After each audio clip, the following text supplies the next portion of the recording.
बोलिए करुणा के सागर बुद्ध भगवान की जय। छत्रपति साहू महाराज की जय।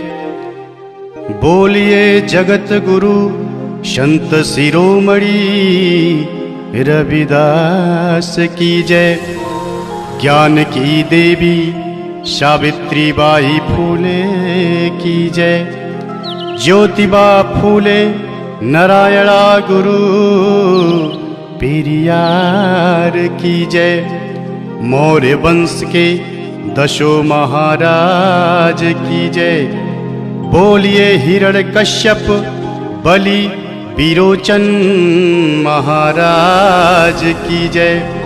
मान्यवर कांसीराम व सभी मूल निवासियों की जय।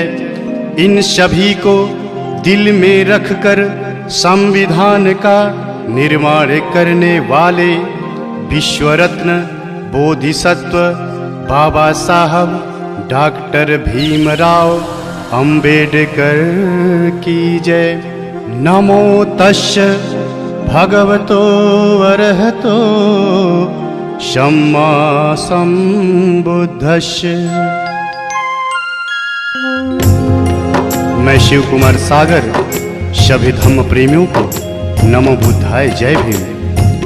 ये जो वाकया मैं गाने जा रहा हूँ यह काल्पनिक नहीं, पूर्ण रूप से सत्य व प्रमाणित है। इसे तमाम पुस्तकों का अध्ययन कर आदरणीय ईश्वर सिंह जी ने शब्द दिया है। यह उस समय की घटना है जब हमारे देश में समता, स्वतंत्रता, बंधुत्व की भावना रहा करती थी। कोई जाति पाति, भेदभाव, ऊंच नीच, बड़ा छोटा नहीं था। सब समान थे और आपस में मिलजुल कर रहा करते थे। सोचो सोचो, कल्पना करो कैसा रहा होगा वो दृश्य। यहाँ के मूल निवासी राजा महाराजा हुआ करते थे।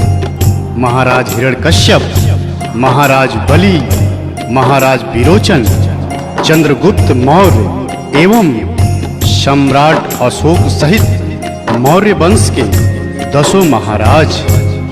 परंतु हमारे देश पर मध्य एशिया से आए हुए आर्यों का आक्रमण होता है। सभी मूल निवासी राजा महाराजाओं को साथ लाए हुए मदिरा पिला पिलाकर, छल कपट से मारकर उन्हें दानव, राक्षस नाम दे दिया जाता है और मारने वाले को खुद को भगवान का अवतार बता दिया जाता है और सभी मूल निवासियों को बंदी बनाकर 4 वर्ण ब्राह्मण, क्षत्रिय, वैश्य, शूद्र तथा 6743 जातियों में बांट देते हैं तथा अपनी गुलामी करने हेतु कार्य बांट देते हैं। जैसे नाई हमारी हजामत करेगा, धोबी कपड़ा धोएगा, अहिर हमें दूध घी देगा, कोयरी हमें सब्जी उगा कर देगा, चमार चमड़ा छीलकर जूते बनाएगा, गणेरी भेड़ से ऊन कंबल देगा, कहार पानी भरेगा, कुम्हार घड़ा बनाएगा, लोहार कुर्सी मेज बना कर देगा, इत्यादि इत्यादि कार्य बांट देते हैं। छुआछूत की भावना चरम सीमा पर पहुंच जाती है। शूद्रों के ऊपर कहर ढाए जाते हैं। उसी समय 14 अप्रैल 1891 को मध्य प्रदेश इंदौर के महू छावनी में पिता रामजी राव के यहाँ माता भीमाबाई की गोद में एक अद्भुत बालक का जन्म होता है। बालक बड़ा होता है स्कूल जाता है तो देखता है छुआछूत, गुलामी, अस्पृश्यता, पाखंड, भ्रमजाल में हमारा समाज जकड़ा हुआ है। यह देख बालक को कष्ट हुआ और समाज को गुलामी की जंजीरों से छुड़ाने की कसम खा लेता है और आंदोलन छेड़ देता है। समय गुजरता गया, बालक को स्कूल के बाहर पढ़ना पड़ा, पर संघर्ष करना नहीं छोड़ा। बालक की शादी हो गई, पर संघर्ष करना नहीं छोड़ा। बालक के बाल बच्चे हो गए, पर संघर्ष करना नहीं छोड़ा।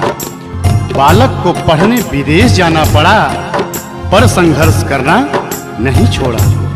बालक के बच्चे की मृत्यु हो गई, पर संघर्ष करना नहीं छोड़ा। बालक की पत्नी की भी मृत्यु हो गई, पर संघर्ष करना नहीं छोड़ा। वो बालक अमेरिका के कोलंबिया, लंदन के यूनाइटेड किंगडम, जर्मनी के वान विश्वविद्यालयों से 6 विषय से MA, MSc, MPhil, PhD, DSc, DLitt, बार एट लॉ, LLB कर बैरिस्टर बने। उस बालक का नाम था संविधान निर्माता, विश्व रत्न, बोधिसत्व बाबा साहब डॉक्टर भीमराव अंबेडकर। जगत में कैसे हुआ महान, जगत में कैसे हुआ महान। महू नगर इंदौर में जन्मा, महू नगर इंदौर में जन्मा एक दलित इंसान। जगत में कैसे हुआ महान, जगत में कैसे हुआ महान। जगत में कैसे हुआ महान, जगत में कैसे हुआ महान।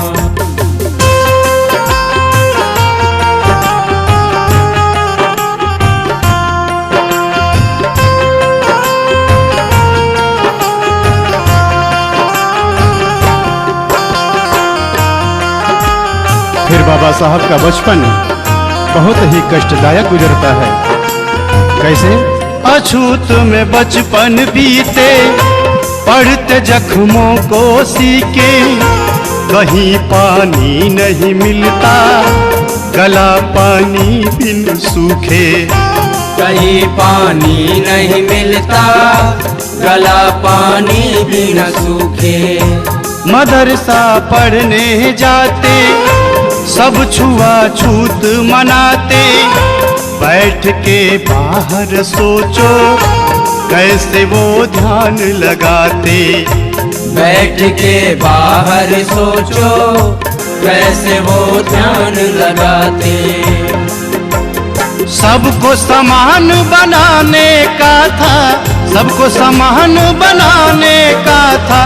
दिल में भरा तूफान, जगत में कैसे हुआ महान, जगत में कैसे हुआ महान। जगत में कैसे हुआ महान, जगत में कैसे हुआ महान।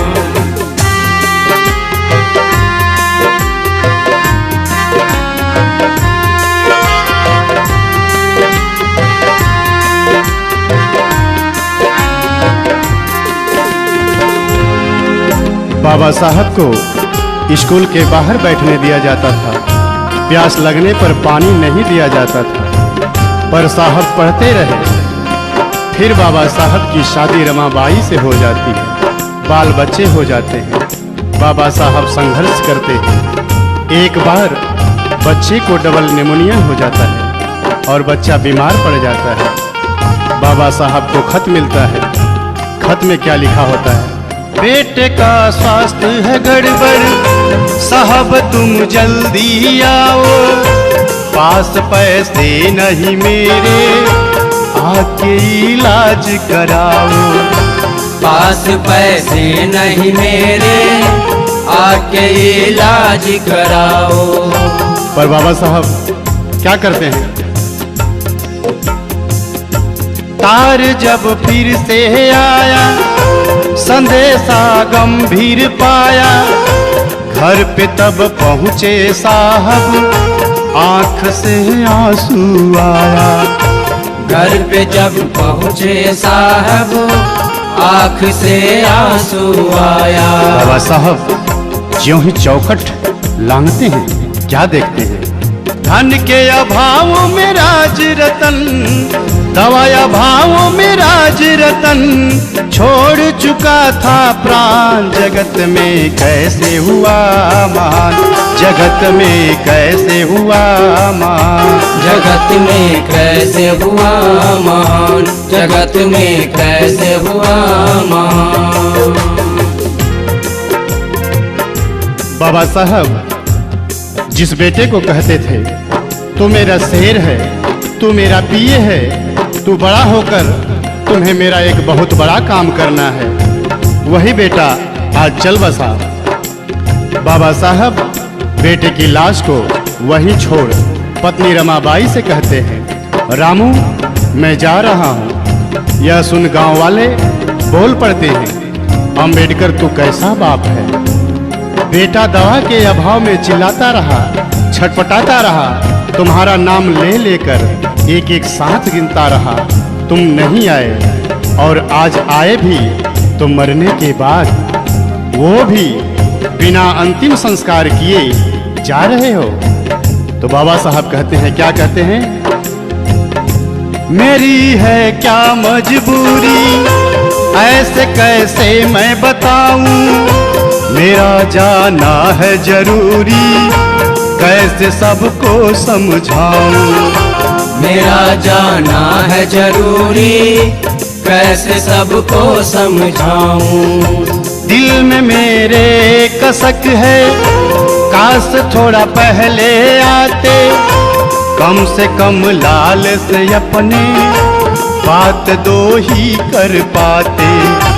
कम से कम लाल से अपने बात दो ही कर पाते। मैं ना पहुंचा कितने मरेंगे, मैं ना पहुंचा कितने मरेंगे, सब है मेरी संतान। जगत में कैसे हुआ महान, जगत में कैसे हुआ महान, जगत में कैसे हुआ महान, जगत में कैसे हुआ महान। बाबा साहब कहते हैं, अगर मैं आज नहीं पहुंचूंगा तो जैसे मेरे साथ हुआ है सबके साथ होगा। इसी तरह पैसे के अभाव में, दवा के अभाव में सबके बच्चे मरेंगे, और इसी तरह हर बाप के पास पैसे नहीं होंगे कि वो दवा करा सके और अपने बेटे का अंतिम संस्कार कर सके। ये जो अगली कड़ी मैं गाने जा रहा हूँ, ये हमारी समस्त माताओं बहनों को एक संदेश है कि अगर कोई पुरुष पति अगर महान बनता है तो वो उसमें स्त्री का, नारी समाज का बहुत बड़ा योगदान होता है। बाबा साहब को भी महान बनाने वाली उनकी पत्नी रमाबाई को सारा श्रेय जाता है। उस माता रमाबाई को करोड़ों करोड़ों बार नमन। वो रमाबाई साहब से क्या कहती है? अंतिम संस्कार करन को साहब से ये फरमाया, कुछ पैसे हैं तो दे दो, रमा ने हाथ बढ़ाया। कुछ पैसे हैं तो दे दो, रमा ने हाथ बढ़ाया। लेकिन होता क्या है? रमा की बात ये सुनकर साहब ने फफक के रोया। बात तब समझी रमा ने साहब को धीरज धराया। बात तब समझी रमा ने साहब को धीरज धराया। बेटे को साड़ी में लपेटे, बेटे को साड़ी में लपेटे, चली रमा शमशान। जगत में कैसे हुआ महान, जगत में कैसे हुआ महान, जगत में कैसे हुआ महान, जगत में कैसे हुआ महान।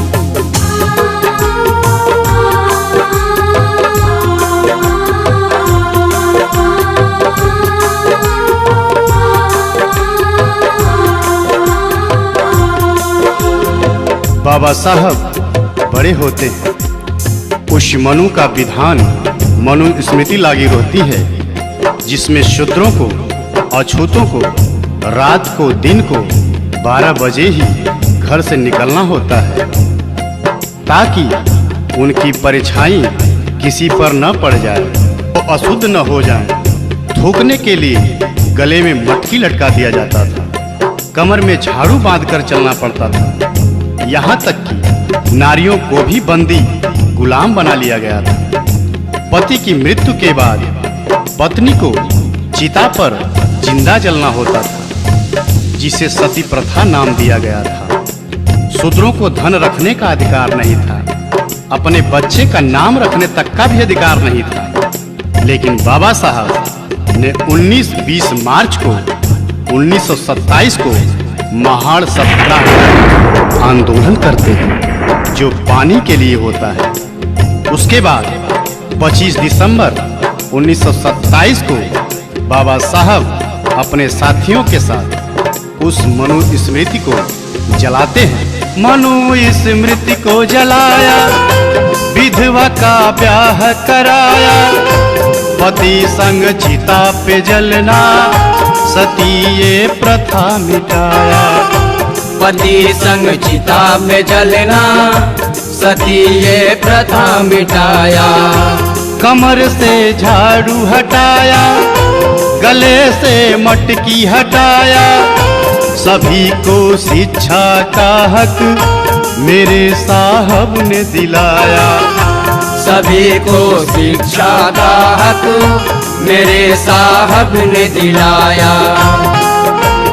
बंद कर दिया साहब ने, बंद कर दिया साहब ने उस मनु का विधान। जगत में कैसे हुआ महान, जगत में कैसे हुआ महान, जगत में कैसे हुआ महान, जगत में कैसे हुआ महान।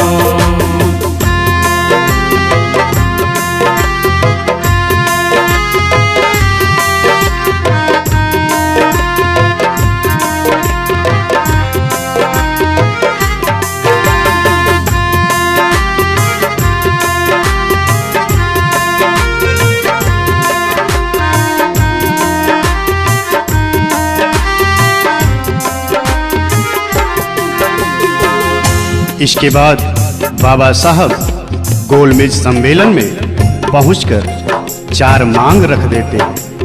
पहला, वयस्क मताधिकार। दूसरा, जनसंख्या के आधार पर पर्याप्त प्रतिनिधित्व। तीसरा, 2 मत का अधिकार। चौथा, पृथक निर्वाचन क्षेत्र।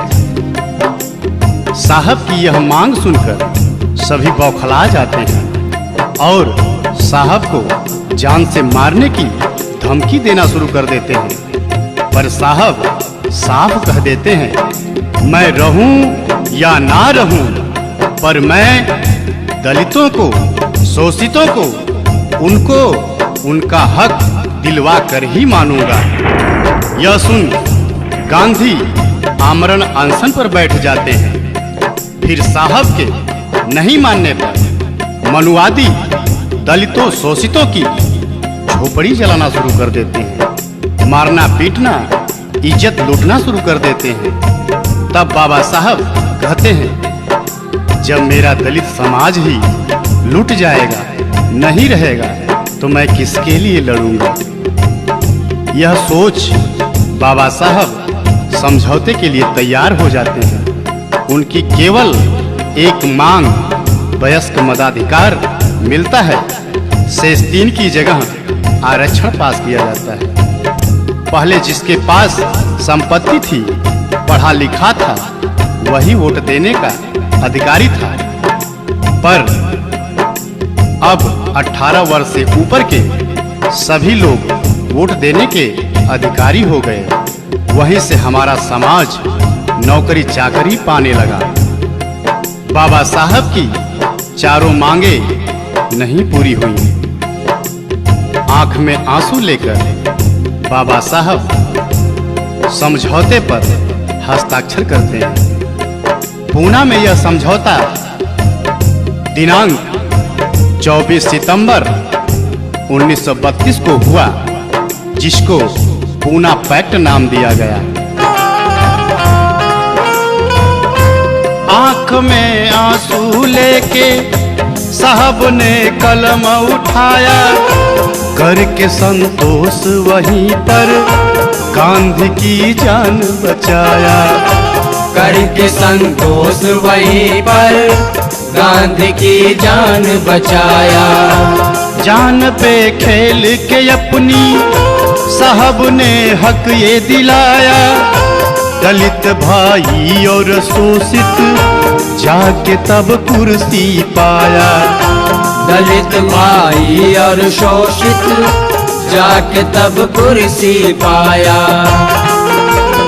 ISPCS आज बन रहा, ISPCS आज बन रहा, CM PM प्रधान। जगत में कैसे हुआ महान, जगत में कैसे हुआ महान, जगत में कैसे हुआ महान, जगत में कैसे हुआ महान।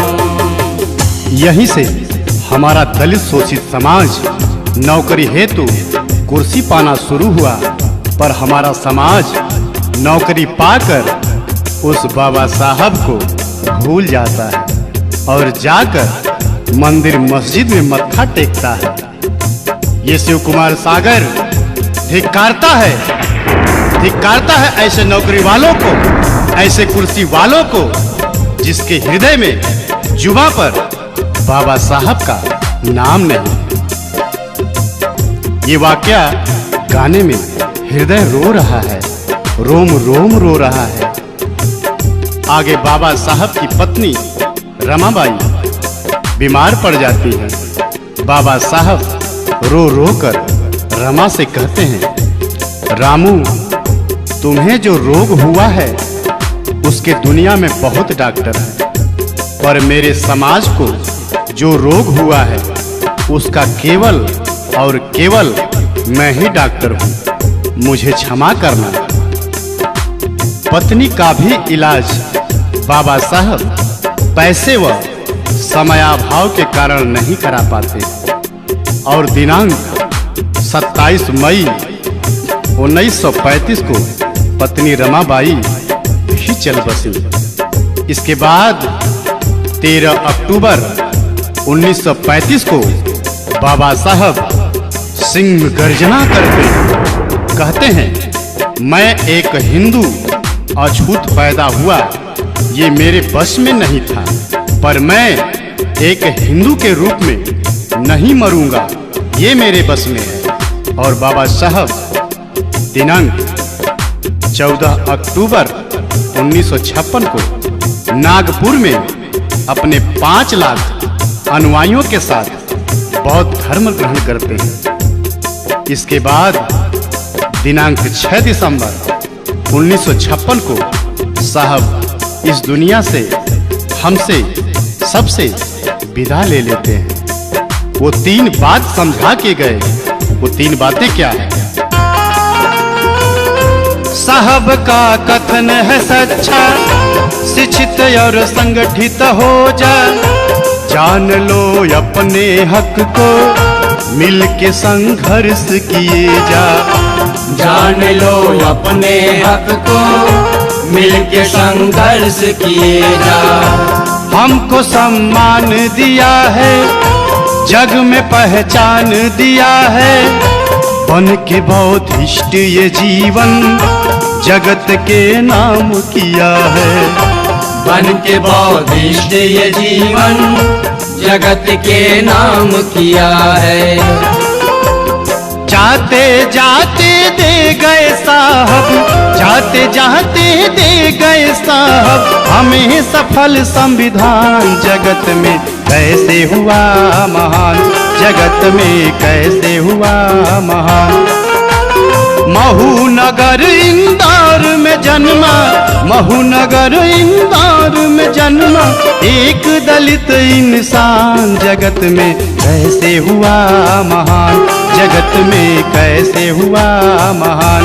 जगत में कैसे हुआ महान, जगत में कैसे हुआ महान।